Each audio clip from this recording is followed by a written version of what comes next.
Her hair grew faster than anyone had ever seen. By the time she was 19, it reached the floor.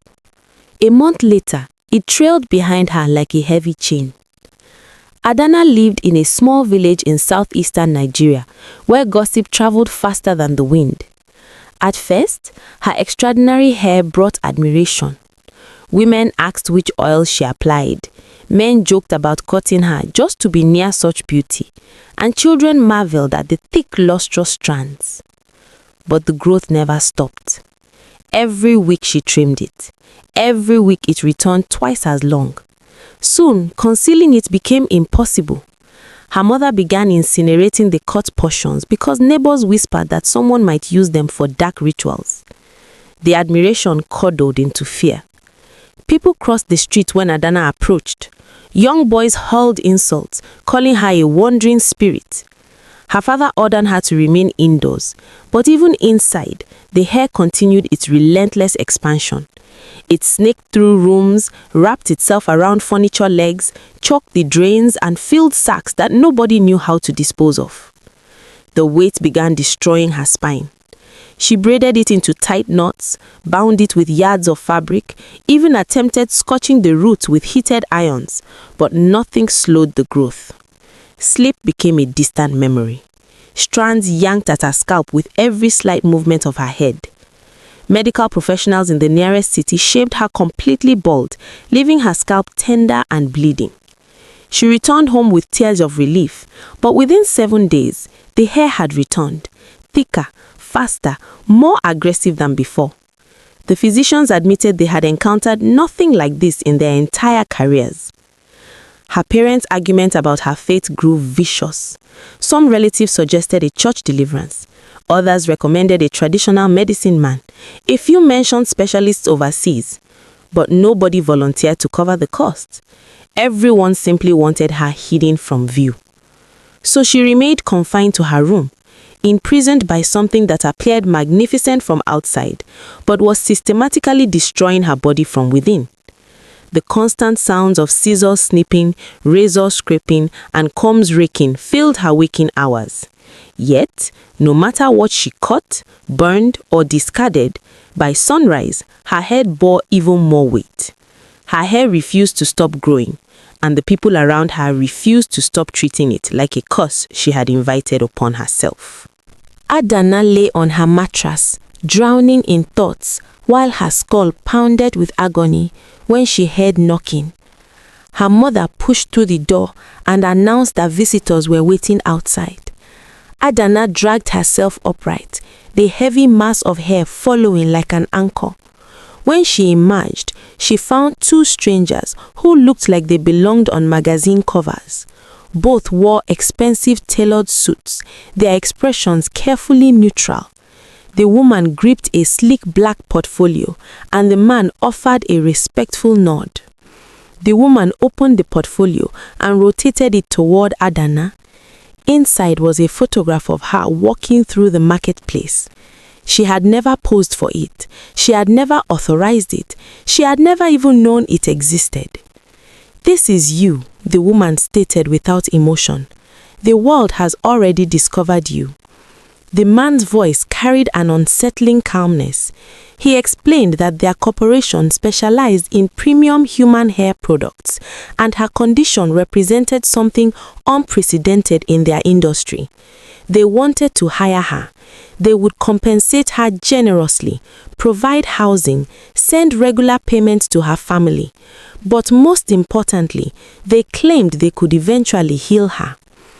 At the word heal, Adana's mother leaned forward with desperate attention.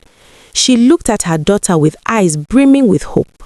Finally, someone was offering an escape from this living nightmare. But Adana felt nothing but suspicion. She shook her head, clutching her hair like it was shackles binding her soul. "I just want it removed," she whispered hoarsely. "All of it, forever." The woman smiled with practiced politeness, though her eyes remained calculating. "Yes, we completely understand.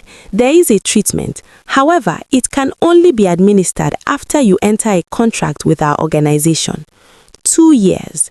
During that period, you will live in absolute comfort. We will manage the hair situation, and when your contract concludes, you will receive the cure." Her father emerged then, absorbing every detail. He heard the money. He heard the promise of healing. He told his daughter this was her miracle. He commanded her to sign immediately. Adana refused at first, demanding to speak with a medical professional directly. The company agreed without hesitation, arranged her visa documentation, and transported her to China. At the hospital, physicians confirmed that a cure existed, rare but legitimate, and prescribed medication to control the headaches until the 2-year period ended. That assurance provided enough comfort, and she finally signed the contract. Her life transformed overnight. She was installed in a penthouse apartment. Substantial funds were transferred to her parents monthly, and every week, professional technicians arrived to harvest her hair, departing with massive bundles that generated enormous profits for the corporation. Adana lived in luxury and received excellent care, but the hair continued its relentless growth, and the pain never truly disappeared. As months accumulated, the medication's effectiveness diminished. The headaches returned with crushing intensity. Each night she lay awake, gripping her skull, counting down the days until the contract's expiration. The cure felt close, yet doubt began to whisper in the darkness. 2 years later, Adana entered the director's office, expecting liberation. She had convinced herself she had endured the worst. The cure was finally within reach. But when she demanded it, the director reclined in his leather chair and regarded her as though he had never heard of any such promise. The director informed Adana that the cure existed but would not be provided yet. He even displayed it to her, a small vial of clear liquid. He claimed he required her services for at least another year. The truth crystallized with brutal clarity. The corporation never intended to release her. The cure would permanently end her hair growth, and with it, their profits. She wasn't an employee, she was a commodity. She was raw material being harvested. Her phone was confiscated. Instead of treatment, she received painkillers dispensed under a nurse's supervision, never trusted to possess them herself. The pills dulled the agony for mere hours, never enough. Her apartment transformed into a prison, with guards monitoring her constantly. Workers still arrived weekly to cut her hair, now removing crates heavier each time. She understood they were shipping away her freedom piece by piece. Her health deteriorated rapidly. The headaches became unbearable. Soon she was transferred to a private hospital ward under round-the-clock surveillance. She observed everything carefully. The guard stationed outside her door kept his weapon holstered low on his hip. The physician who examined her regularly carried the cure she had seen in the director's office. Adana knew she didn't have another year. She barely had weeks remaining. One afternoon, after a doctor completed his examination and turned to exit, Adana clutched her head and released a blood-curdling scream. The guard rushed closer. With explosive desperation, she seized the weapon from his hip and aimed it at both men.